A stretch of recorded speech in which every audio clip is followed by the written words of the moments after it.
헷갈려서. 예, 오늘은 이제 열왕기하 8장을 읽었습니다. 엘리사의 기적에 대한 마지막 이야기고요. 예, 이 뒤에 엘리사의 예언이 또 하나 나오지만 엘리사로서는 이제 이것으로 마치려고 그래요.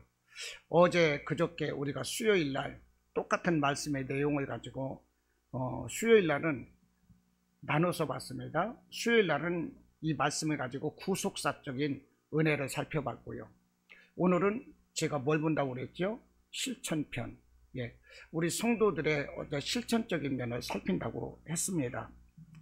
제가 말씀을 드렸는데 성경에서는 다 이스라엘 하나님의 택한 백성에게 주시는 말씀인데 이방 나라를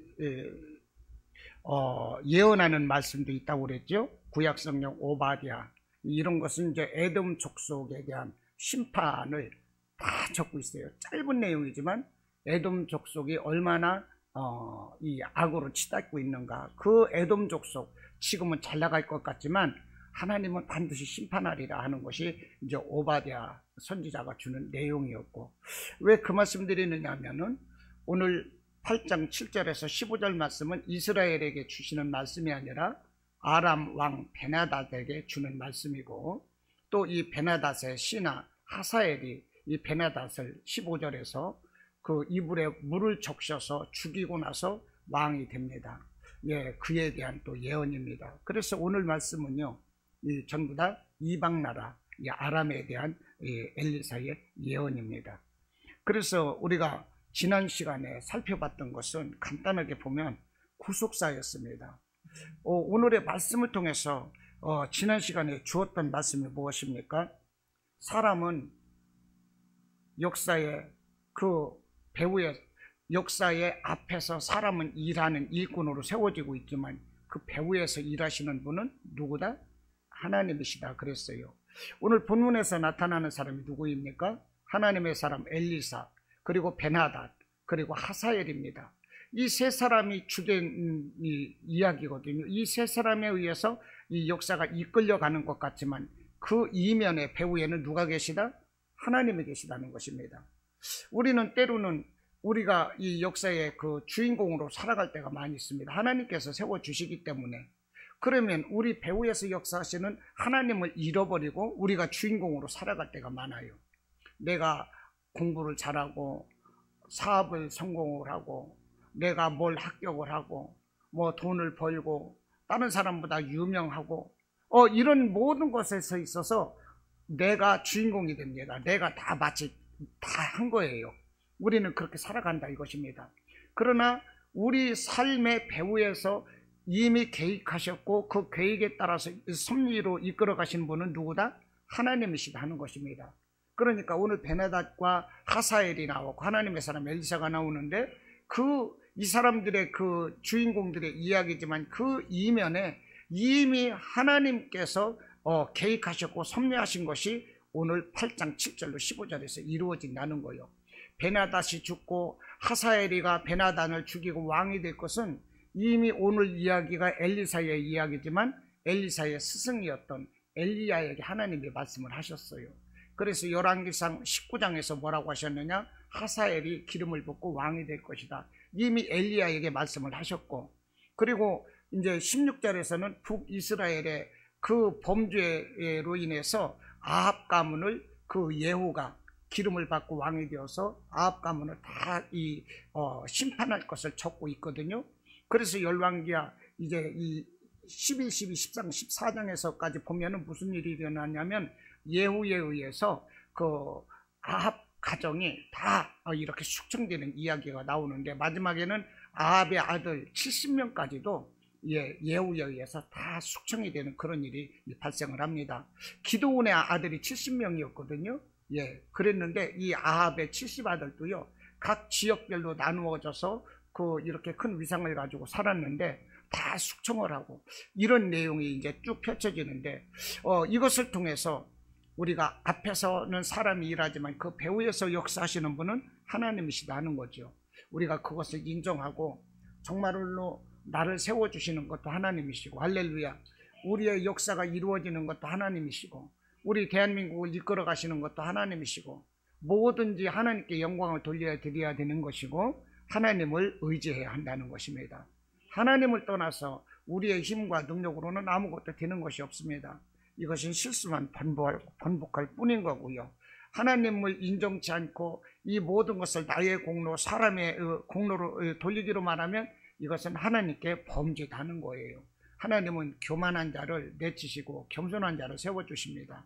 배후에서 역사하시는 그 하나님을 인정하고 모셔드리는 이런 신앙이 되어야 되겠습니다. 그리고 또 하나는 뭐였느냐면, 이 세상을 향한 하나님의 계획과 섭리는 지금도 동일하시다 하는 거예요. 할렐루야. 지금도 동일하다 하는 걸 말씀드렸어요. 그래서 그 말씀을 설명하기 위해서 저는 다니엘서를 예를 들어서 말씀을 드렸죠. 다니엘서 2장에서 다니엘의 금 신상이 있었습니다. 다니엘의 금 신상이 뭐가 보였습니까? 사람이 보이는데 머리에는 금이었고 가슴은 은이었고 배와 허벅지는 놋이었고 그 밑에는 철이었습니다. 이 느부갓네살이 이 꿈을 꾸고 나서 뭐라고 그랬어요? 바벨론의 120도의 그 술객들 박사들한테 내 꿈을 풀어라. 내 꿈을 못 풀면 너희들을 다 죽이겠다 그랬어요. 그래서 왕이시여 꿈을 말씀하소서 하니까, 내가 꿈 얘기를 하면 너희들이 대충 둘러댈 것이 뻔한데 내가 왜 꿈 얘기를 해? 너희들이 내가 꾼 꿈까지 알아맞추라. 이렇게 말하는 거예요. 그런데 이 소식이 다니엘까지 들려지는 것입니다. 그래서 이제 다니엘도 이제 죽임을 당할 판인 거죠. 그래서 다니엘이가 함께 바벨론으로 끌려갔던 세 친구들과 더불어서 기도를 하는 것입니다. 왕이 꿈을 꿨는데 이 꿈을 못 풀면 우리 모두가 다 죽을 수밖에 없다. 그래서 왕의 꿈을 알기 위해서 하나님께서 우리에게 알려주셔야 되는데 그것을 위해서 우리 합심으로 기도하자. 그래서 그 네 사람이 합심으로 기도를 했는데 하나님께서 다니엘에게 꿈을 꾸게 하셨는데 그 꿈이 느부갓네살 꿈과 동일한 꿈이었다고 말씀을 드렸어요. 그랬죠? 동일한 꿈이었는데 이 느부갓네살의 꿈을 이제 다니엘서 2장 31절인가에서부터 다니엘이가 쭉 느부갓네살에게 설명을 해주는 것입니다. 왕이시여, 왕이 꾼 꿈은 한 사람이 있었는데 머리는 금이고 가슴은 은이고 배와 허벅지는 놋이고 그 밑에는 철이고 그 밑에는 10발가락이 있고 또 흙으로 되어 있고 뭐 이런 것이 있는데, 그것은 이 금이라는 것은 현재 왕이 계시는 바벨론을 의미하는 것입니다. 그런데 머리에서 가슴으로 내려오면서 은이 되었다는 것은 이제 이 바벨론이 멸망을 할 것이고 또 다른 나라가 들었을 것입니다. 그 나라는 이제 페르시아입니다. 메데 파사로 성경에서는 이렇게 기록이 되고 있어요. 그런데 이 페르시아가 될 것인데 그 밑으로 가서 이제 배와 이 허벅지는 노시로 사람이 이렇게 되어 있었습니다. 그러니까 왕이 기가 막힌 거예요. 자기가 꾼 꿈을 똑같이 얘기해요. 그 노시라는 나라는 이제 메데 파사도 멸망할 것이고 또 다른 나라가 들었을 것인데 그 나라는 헬라였어요. 헬라였고, 그런데 허벅지 밑으로는 또 이 다리가 철이고, 그런데 그 나라는 아주 강력한 로마가 될 것인데 거기에 10발가락이 있었습니다. 이것은 로마에서 많은 또 이 제후의 나라들이 이제 이렇게 생겨날 것을 의미하거든요. 그런데 마지막에 하늘에서 큰 돌 같은 것이 떨어져 가지고 10발가락이 박살내는 그런 것이었어요. 이것은 무엇이냐? 장차 이 모든 세상은 이 메시아 나라에 의해서 심판받고 다스려질 것이다 하는 그것을 이제 이 다니엘이가 느부갓네살에게 설명을 하니까, 느부갓네살을 이 바벨론에 아무도 그와 같은 자기 꿈을 알아맞추지도 못하고 말하지 못했는데 이 이스라엘에서 포로로 잡혀왔던 이 다니엘이가 그 말을 하니까 다니엘 앞에 넙죽 엎드려서 절을 하는 것입니다. 신 앞에서 절을 하는 거예요. 그러면서 이 다니엘에게 하시는 이 살아계신 이스라엘의 하나님을 섬기라 그러면서 하나님을 높이고 다니엘에게 많은 예물을 주고 이러거든요. 그 꿈을 꾸고 또 다니엘서 7장에서 네 짐승이 또 느부갓네살이 두 번째 꿈을 꿨는데, 하나님은 꿈을 꾸실 때 한 번의 꿈을 주시는 것이 아니라 그 꿈의 확실성을 보여주기 위해서 두 번 내지 세 번의 꿈을 주십니다. 보통 두 번을 주시죠. 그런데 꿈을 주셨는데 이제 다니엘서 7장에서 또 꿈을 꾸었어요. 그런데 느부갓네살 왕이 꿈을 꾸었더니 사자 같은 짐승이 보였어요. 두 번째 꿈을 꿨는데 곰이 보였어요. 세 번째 또 보니까 짐승이 나왔는데 예, 날개 달린 표범이 보이고, 네 번째 짐승을 보니까 10뿔이 달리고, 그런 아주 흉측한 이 짐승이 보였습니다. 이 꿈을 아무도 해석을 못하는 거예요. 그런데 다니엘이 이것을 또 해석을 하는 것입니다. 왕이시여, 이 사자는 오늘날 이 왕이 다스리시는 이 강력한 바벨론인 것이고, 그 다음에 곰이 나타났던 것은 이 바벨론이 끝나고 또 다른 나라 메데 페르시아 파르시아가 들었을 것입니다. 그런데 그 다음에 또 날개 달린 표범이 나타났거든요. 이것은 이제 왕성하게 될 헬라 제국을 말하는 것이고, 또 10뿔 달린 이 짐승이 아주 흉악한 것은 아주 강력한, 헬라보다도 더 강력한 제후의 나라가 나타날 것인데, 이것은 이제 로마를 의미한 것입니다. 그러니까 다니엘서 2장에서 꾼 꿈과 7장에서 꾼 꿈이 내용은 다르지만, 2장에서는 한 신상을 통해서 보였고 7장에서는 4마리의 짐승을 통해서 보였지만 장차 될 일을 하나님께서 보여주셨던 거죠. 그렇지요? 예, 그런데요, 장차 될 일이 똑같아요. 그런데 다니엘서 9장에서 다니엘이 또 기도를 하는 것입니다. 하나님, 나는 제가 관심을 갖는 것은 이 바벨론에 대한 역사가 아닙니다.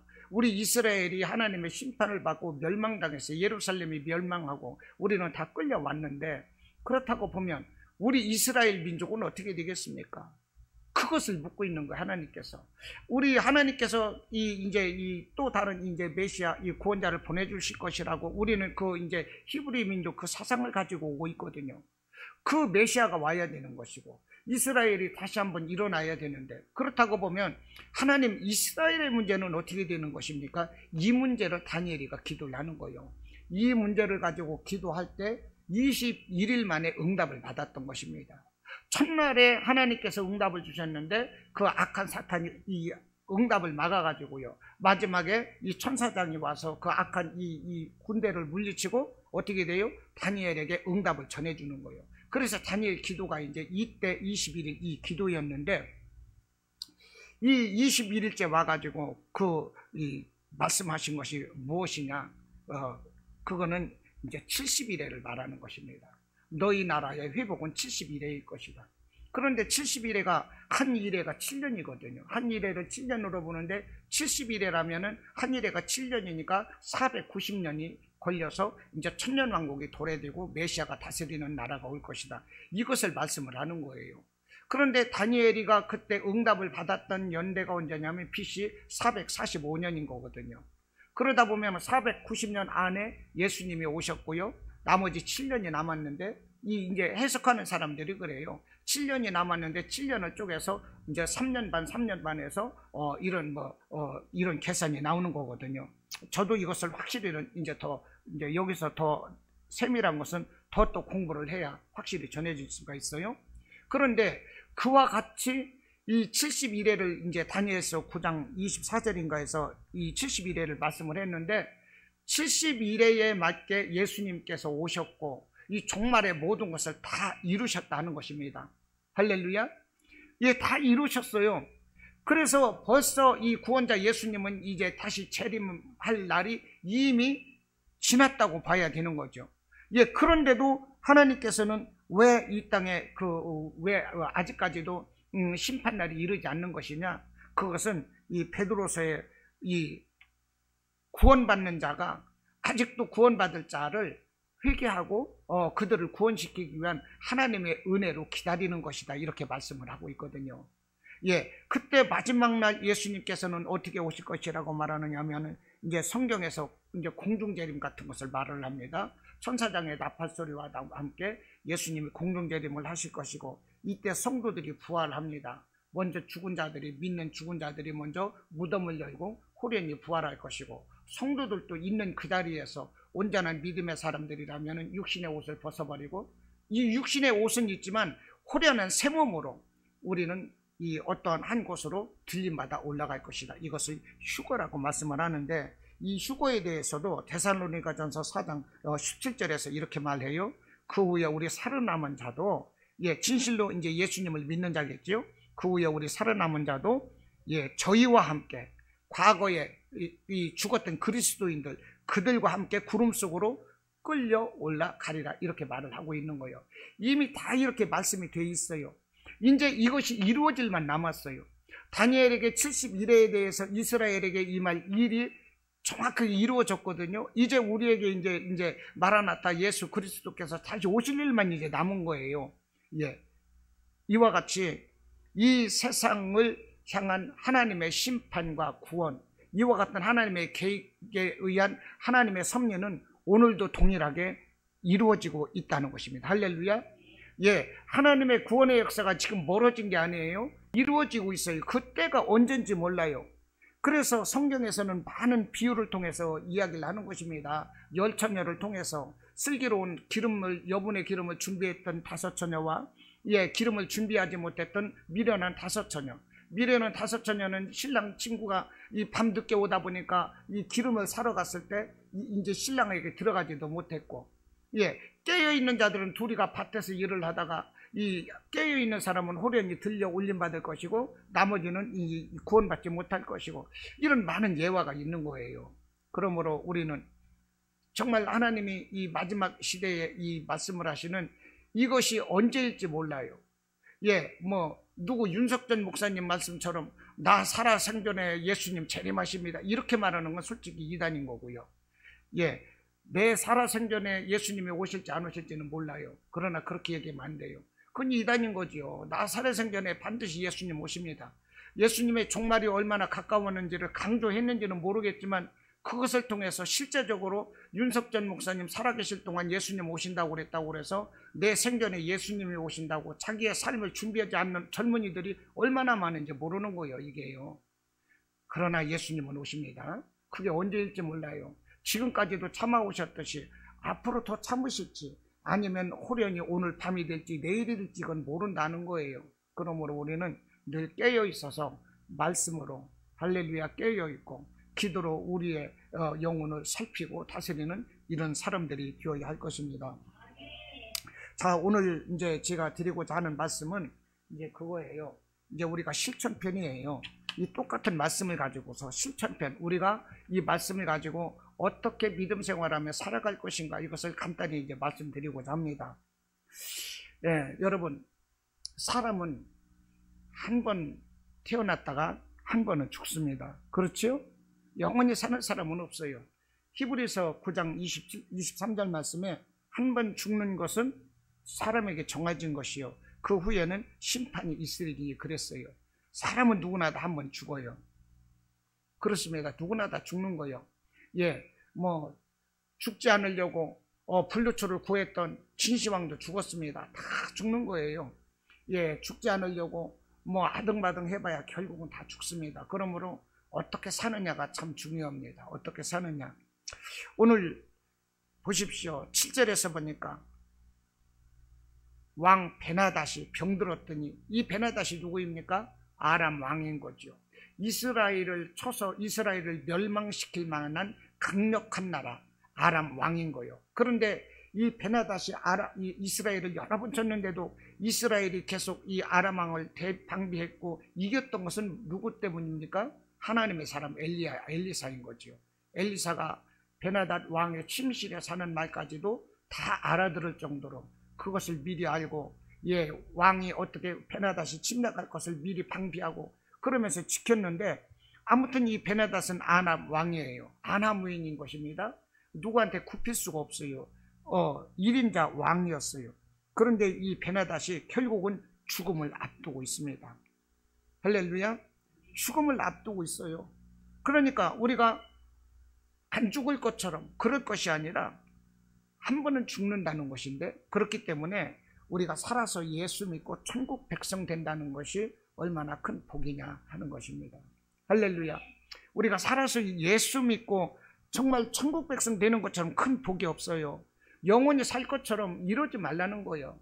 영원히 살 것처럼 나 혼자 영원히 살 것처럼 영원히 누릴 것처럼 무례하고 욕심내고 그러지 말라는 거예요. 하나님 백성답게 이렇게 살면 그것이 축복인 것입니다. 시편 84편 10절에서 말씀을 합니다. 주의 궁정에서 한 날이 다른 곳에서의 첫날보다 나은즉 악인의 장막의 거함보다 내 하나님 문지기로 있는 것이 좋사오니. 얼마나 멋있어요. 주의 궁정에서 한 날이 첫날보다 낫대요. 그런데 여기는 영적인 의미도 있어요. 우리가 이 다음에 천국 백성이 되지 않습니까? 천국 백성 되면은요, 영적인 세계에서의 하루가 이 세상의 천년과 같아요. 그러니까 주의 공정에서 한 날이 다른 곳에서 첫날보다 나은 줄, 이렇게 했는지도 몰라요. 영적인 의미가 또 있어요. 그런데 그런 영적인 의미를 빠지지 않는다 하더라도, 천국에서 하루를 살더라도 이 세상에서 첫날 사는 것보다 낫다는 이런 믿음이 얼마나 귀하고 아름답습니까? 하나님 앞에서 살고자 하면 죽는 것이고요, 죽고자 하는 게 사는 거예요. 우리는 믿음으로 이 세상에 우리에게 죽음을 주고 이런 것을 주는 이것을 두려울 게 아니에요. 우리가 믿기만 하면 죽음은 천국인데 무엇이 두렵습니까? 할렐루야. 두려울 게 아무것도 없는 거예요. 예, 조영재 목사님 아들 들어보셨죠? 옛날에 그 번데기 장사가 지게에다 지고 다니면서 번데기도 팔고 리어카에다가 싣고 다니며 번데기도 팔았잖아요. 번데기를 싣고 다니는데 번데기를 사 먹었는데 그 어린애가 3명이 죽었어요. 그리고 번데기에 농약이 들어가 가지고요. 그러고서 이제 조영재 목사님 셋째 아들인가 사무엘이가 이제 쭉 뻗은 거야, 이제. 그래서 다른 데서 이제 설교하고 예배를 드리는데 사모님한테 연락이 와서 아들이 죽는다고 그래가지고 갔더니 이미 이제 아이가 시커멓게 되었고 다 죽게 돼 있는데, 그 교회에 이제 교회가 크다 보니까 옛날에 번데기 팔 때니까 오래전 일 아니겠어요? 그래도 그 교회는 의사도 많고, 그래서 몇 명의 의사가 왔는데 못 삽니다, 죽습니다, 이 얘기야. 야, 이거 내일 큰일 났다. 내일이면 많은 신유를 통해서 귀신을 물리치고 병을 고치고 막 죽을 자를 살리겠다는 조영기 목사 아들이 농약 번데기 먹고 죽었다고 이 신문에 날 일이구나. 이것이 생각되더라는 거예요. 그래가지고 조영기 목사님이요, 그 아들이 침대 위에서 시커멓게 죽어 누워있는데 기도를 하는데 기도가 안 나오더라는 거예요. 얼마나 한심한지. 기도가 그냥 하늘로 올라가야 되는데 올라가다 천장 밑에서 뚝 떨어지는 느낌으로 기도가 안 나오는 거예요. 1시간, 2시간, 3시간 차라리 나를 데리고 가라고 막 기도를 했어요. 기도를 하다 서너 시간이 지났어. 문득 마음이 편해지는 거야. 기도를 하는데 마음이 편안해지더니 느낌이 내 손으로 이 지구를 밀면 지구가 쫙 밀려날 것 같은 그런 느낌이 막 오더랍니다. 기분이 좋게 편안하고. 그래가지고 사무엘아 일어나라 하고 외쳤더니 그 어린애가 확 토하면서 살아나더라는 거예요. 시커멓게 그걸 확 토하면서 살아나더니만 자기가 천국 갔다 왔다고 그 얘기를 하는 거예요. 아버지, 내가 천국 갔다 왔는데요, 우리 교회에서 장로님, 권사님, 집사님들 먼저 가신 분들이 천국에서 조영재 목사 아들 왔다고 다 나와갖고 환영을 하고 예수님 따라서 내가 천국 가는데요, 천국이 너무 좋아요. 그래서 예수님 손잡고 가다가 빨리 길을 멈추더라는 거야. 그래서 왜 안 가요? 빨리 가요. 그랬더니 더 이상 못 간다 그러시더래요. 너희 아버지가 너를 붙잡고 놔주질 않는다. 얼마나 기도를 했던지. 네 아버지가 너를 붙잡고 놔주질 않아서 내가 못 간다. 그러면서 다시 가라. 다시 가라 했을 때 조 목사님이 사무엘아 일어나라 하면서 깨놨던 거예요, 이게. 그러니까 여러분, 이 기도가 얼마나, 할렐루야, 기도가 능력이 있는 거예요.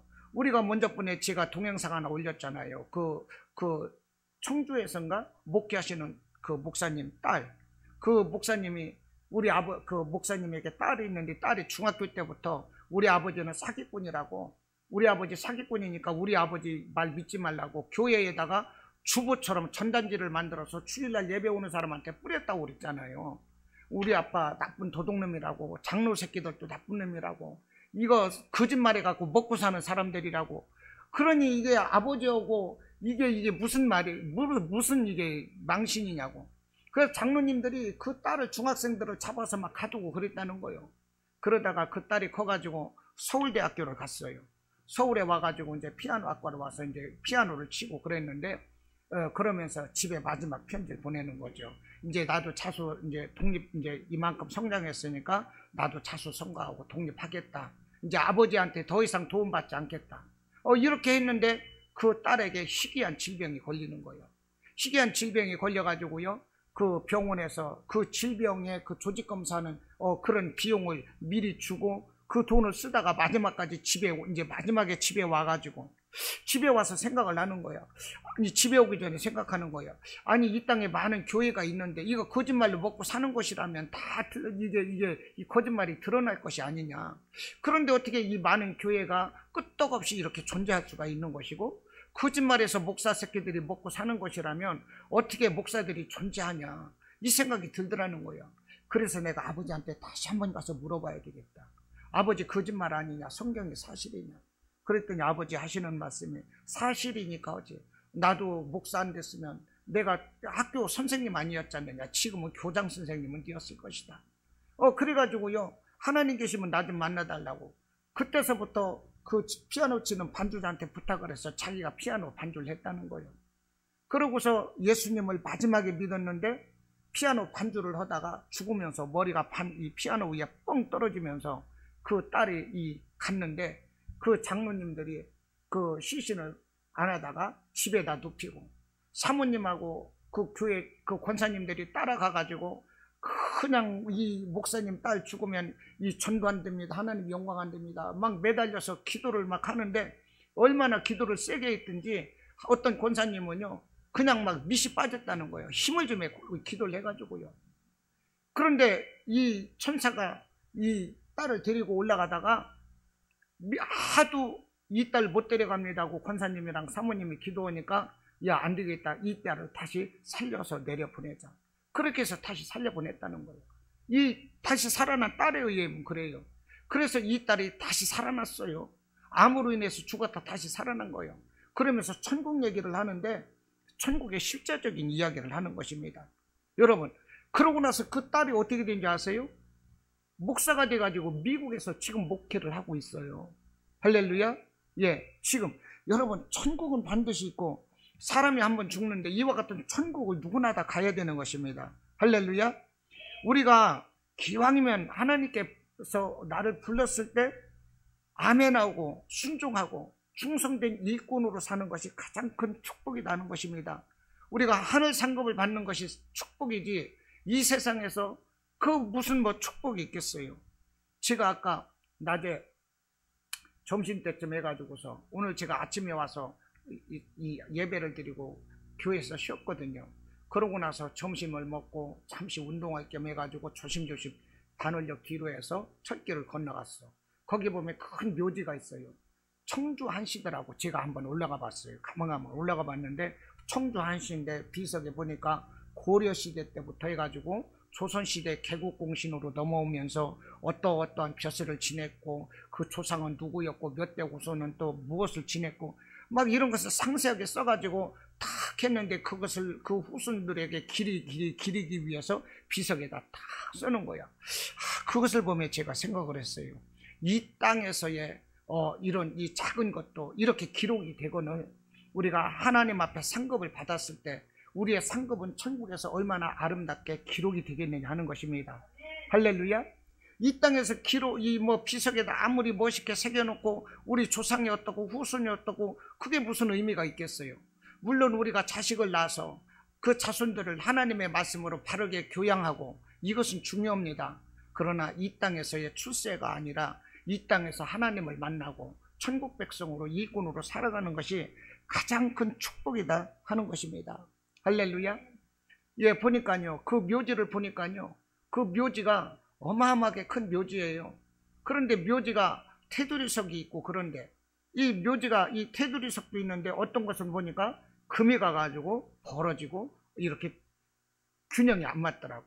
이게 겨울이 춥고 하다 보면은 이 오므러들어 버리고 여름에는 쫙 늘어나 버리거든요. 그러다 보면 이 균열이 가는 거야. 이게 그렇게 그 조상묘를 아름답게 하려고 견고하게 자루 재가지고 막 맞춰놓고 했는데도 이 세상에서 균열이 가고 틀어져 버리는 거야. 여러분, 이 세상은 온전치 못하는 거예요. 온전치 못하다는 거예요. 할렐루야. 하늘나라는 우리가 믿고 구원받고 천국에 가면 우리의 상급이 틀어지거나 빛이 바래거나 이렇게 그 급이 떨어지거나 이게 아니에요. 영원한 상급인 거예요. 이런 천국, 이 상급 받는 천국 백성으로 우리가 살아가야 할 것입니다. 어떤 사람은 그래요. 늙어서 죽기 전에 구원만 받으면 되는 거지. 그럽니다.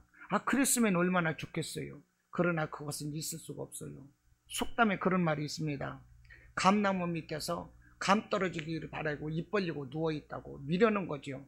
백날 입 벌리고 누워있어도 감이 뚝 떨어져서 입으로 들어가지 않아요. 요양이 한두 개, 하나 정도 들어갈 수도 있겠지요. 예. 그렇기 때문에 이것은 불가능한 일이다 하는 것입니다. 우리가 늙어서 예수 믿고 천국 가면 되지? 불가능한 거요. 내가 예수 믿고 싶다고 해서 믿는 게 아니라 하나님의 부르실 때 내가 순종하고 아멘으로 갈 때 구원되는 것이지, 내 마음대로 구원받는다고 보면은 그게 하나님이 구원자입니까? 내 마음대로 움직이는 그런 거지. 하나님이 계획에 따라서 우리를 부르시면 그게 축복인 거고 우리가 아멘하고 나가야 되는 거요. 불순종하고 나 지금은 싫어요, 늙어서 갈래요, 어림없어요, 지금 나 싫어요 했다가 하나님께서 그냥 돌아서 버리면 그거 그냥 끝입니다. 하나님께서 부르실 때 아멘하고 할렐루야, 나의 죄를 회개하고 하나님 앞에 열심히 회개하고 이 충성하는 이것이 복된 삶이다 하는 것입니다. 그리고 하나님께서 그렇게 이 섭리 가운데 이끌어 가시는데도 불구하고 사람이 완악하고 그러면 어떻게 되겠어요? 뭘 성령 받지 못하면 완악해요. 그런데 사람이 완악해서 죄를 짓고 불순종을 하고 그렇게 될 때는 하나님께서는 질병을 통해서 그 사람의 교만을 꺾으신다는 거예요. 보십시오. 오늘 베나닷의 이야기입니다. 7절에서 베나닷이 병들어서 이제 죽게 되었기 때문에 자기의 신하 하사엘을 보내서 하나님의 사람에게 내가 살아나겠나이까 물어보라. 그러니까 하사엘이 우리 왕 베나닷이 낫겠나이까 이렇게 물어보고 있거든요. 지금 병들었기 때문에 이 베나닷은 자기 신하를 하나님의 사람에게 보내는 거예요. 병들지 않았으면 이 베나닷이 하나님의 사람에게 사람을 보냈겠어요? 병들으니까 그런 거예요.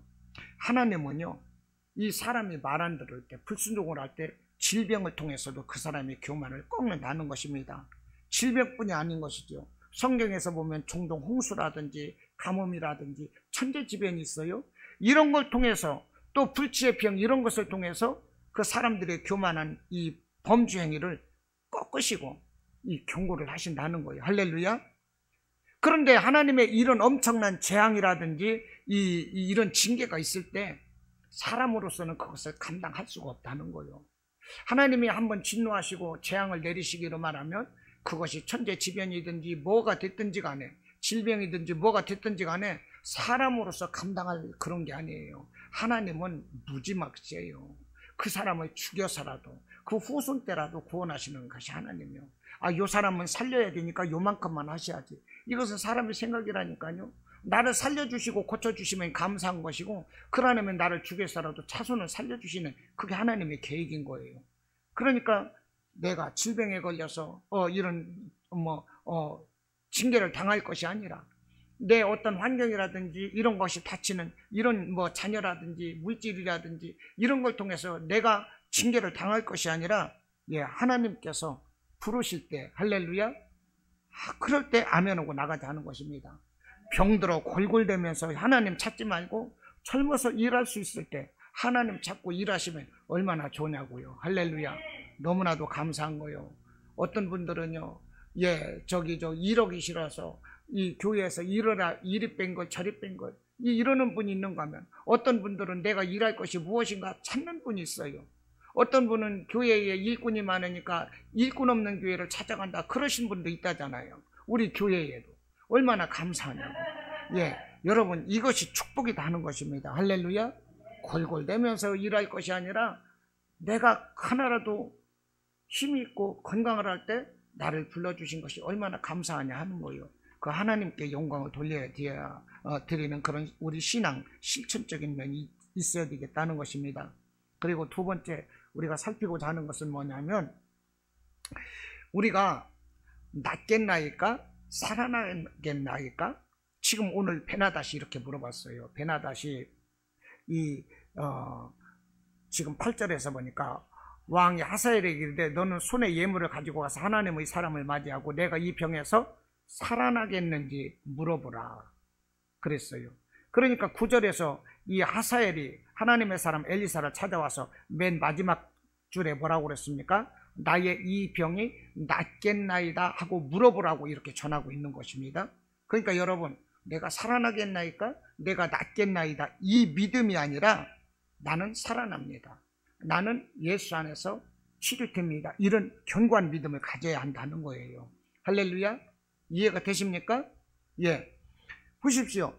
제가 지금 설명드렸죠. 8절로 9절에서 베나닷은 분명히 그거요. 내가 살아나겠는가 묻고 와라.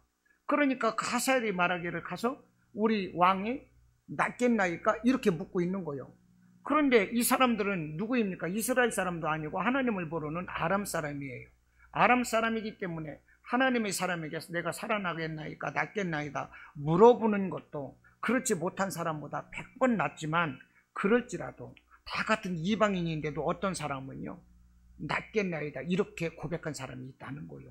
그게 누구입니까? 예수님을 찾아왔어요. 한 이방 백부장이 예수님을 찾아와 가지고 뭐라고 그랬습니까? 찾아와 가지고 말하기를 내 종이 중풍병이 들었는데 예수님 고쳐주십시오. 그러니까 예수님께서 그래? 그러면 가자. 그러니까 그 백부장이 하는 얘기가 말씀만 하옵소서. 그리하면 내 하인이 낫겠나이다. 이렇게 고백을 했다는 거예요. 할렐루야. 예, 보십시오. 이 이방 백부장이 누구입니까? 아람 왕의 베나닷이나 하사엘과 똑같이 이방 사람인 거예요. 그런데 이방 사람이 예수님을 온 거예요. 이 이방 백부장이. 그러면서 자기 가족도 아니고 자기 종의 중풍병을 고쳐달라고 예수님께 나왔는데, 예수님께서 그래 고쳐줄게 가자 하니까 말씀만 하옵소서. 그러면 내 하인이 낫겠나이다.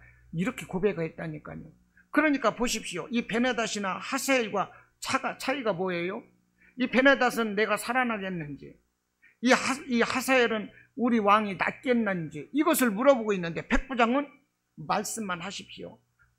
나도 이 다른 이 천부장 밑에 있고, 그래서 천부장이 명령하면 나도 예 알겠습니다 하고 따르는데, 나도 내 밑에 수하가 있어서 내가 명령하면 내 수하들이 알겠습니다 하고 따르거든요. 그런데 우리 예수님께서는 하늘의 하나님 아니십니까? 그러니 이 땅에서 죽음을 권장한 이 죽음을 유발하는 이런 악한 권세들에게 말씀만 하시면은 그런 모든 것들이 굴복을 하고 내 종은 살아납니다. 이와 같은 믿음의 고백이 나는 거예요.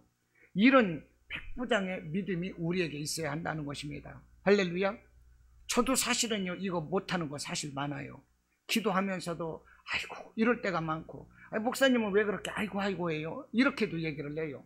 사실은 저를 이렇게 설교하면서 돌아보고 참 저에게 설교하는 부분이 많습니다. 우리는 확실하게 믿자는 거예요. 할렐루야. 이 베나닷처럼 이 하사엘처럼 낫겠나이까? 이런 믿음이 아니라 말씀만 하십시오. 낫습니다 이거요. 내가 기도했으니 이제는 나았습니다. 내가 믿었기 때문에 나는 축복받았습니다. 나는 이제 이루어졌습니다. 장래 이루어질 것을 오늘로 보는 거예요. 할렐루야. 그게 믿음이라는 거예요. 히브리서 11장에서 그러잖아요. 믿음은 바라는 것들의 실상이요 보이지 않는 것들의 증거다. 바라는 것의 실상, 이거 무엇입니까? 보이지 않는 것, 미래적인 것이 현재적으로 이루어진 것을 보고 믿는 거예요, 이게. 그러니까 우리가 기도했을 때 믿습니다 했으면 이제 응답 받았습니다. 나는 치료되었습니다. 이제 해결되었습니다. 할렐루야. 이제 이겼습니다. 이와 같은 믿음이 필요하다는 거예요. 내가 낫겠나이까? 이것은 뭐예요? 달리 말하면 내가 구원 받았나이까? 이렇게 되면 골치 아픈 거죠. 내가 구원 받았나이까? 내가 천국 가겠나이까? 이러면 골치 아파요. 저는 믿었습니다. 저는 구원 받았습니다. 저는 천국 백성이 되었습니다. 할렐루야. 이와 같은 믿음이 우리에게 있어야 되는 것입니다. 예수님은 누가복음 12장 28절로 31절에서 이런 말씀을 하셨어요. 오늘 있다가 내일 아궁이에 던져지는 들풀도 하나님이 이렇게 입으시거든 하물며 너희일까 보냐 믿음이 적은 자들아. 그러시면 하신 말씀이 너희는 무엇을 먹을까, 무엇을 마실까, 하여 구하지 말며 근심하지도 말라. 이 모든 것은 세상 백성들이 구하는 것이라. 너희 아버지께서 이런 것이 너희에게 있어야 될 줄을 아시느니라 그랬어요. 오직 너희는 그의 나라와 의를 구하라. 그리하면 이런 것을 너희에게 더하시리라. 할렐루야. 여러분, 확실한 믿음 안에 서시기를 바랍니다. 의심하지 마세요. 우리가 이 살아가면서 의심하면 얼마나 두렵습니까? 의심하는 것처럼 두려운 게 어디가 있어요? 가정에서도 가족끼리 서로가 못 믿으면요, 얼마나 그거 힘드냐고요. 같이 있는 사람들끼리도 서로 못 믿으면 얼마나 그 답답하냐고요. 믿음처럼 좋은 게 어디가 있어요? 서로가 서로를 믿으면 얼마나 편한지 몰라요. 막 힘이 되고요. 막 내 편이 있다는 것이 얼마나 힘이 되는지 몰라. 저는 이렇게 예수 믿고 목사이면서도 그래도 제가 공동체 생활, 직장 생활을 많이 했지 않습니까? 그런데도 불구하고 제가 없을 때 어떤 사람들은 내 말을, 내 욕을 하고 험담을 하는 사람도 있겠지, 이런 생각이 들어갈 때가 있는 거예요. 그런데 그 중에서 이렇게 심어진 사람이 있잖아요. 저하고 친한 사람들. 세상 사람들은 당구 치러 가고 술 먹고 자기네들끼리 그렇게 하면서도 저는 그런 거 안 하고 술도 안 먹고 하니까 저를 위해서 특별히 오늘은 목사님하고 식사합시다 해서 몇몇 개씩 팀을 이루어주는 그런 사람들이 있잖아요. 그런 사람들이 너무 감사한 거예요. 그 사람들이 있음으로 인해서 제가 마음을 놔. 그 사람들이 있기 때문에 내 욕은 못하겠지. 그 사람들 때문에 작은 그거 하나만 가지고서도요, 마음이 든든하다는 거예요. 그러니까 서로가 믿는다는 것은 든든한 거예요. 기쁜 거예요. 할렐루야. 우리가 이 세상에 든든하고 감사한 삶을 살아가는 게 무엇이겠습니까? 믿는 거예요. 나는 천국 시민이 되었습니다. 하나님은 나의 아버지가 되십니다. 나의 기도 응답해 주셨습니다. 내 문제는 해결되었습니다. 할렐루야. 나는 치료받았습니다. 물질 문제 해결받았습니다. 이런 믿음을 가지고 사시기를 바랍니다. 그것이 축복인 거예요. 할렐루야. 여러분, 제가 다시 말씀을 드립니다. 그리고 이 베나다시, 이 구한 것이 무엇입니까? 내가 낫겠나이다를 구했어요. 내가 살아나겠느냐를 구했어요. 우리는 그것을 구하는 것이 아닙니다. 내가 구원 받습니까? 이것을 구해야 되는 거예요. 나는 과연 구원받을 만한 믿음이 있는가? 할렐루야. 이와 같은 이 질문이 전제되어야 되는 것이지, 내가 복을 받았나? 얼마나 누렸나? 이것은 부차적인 거예요.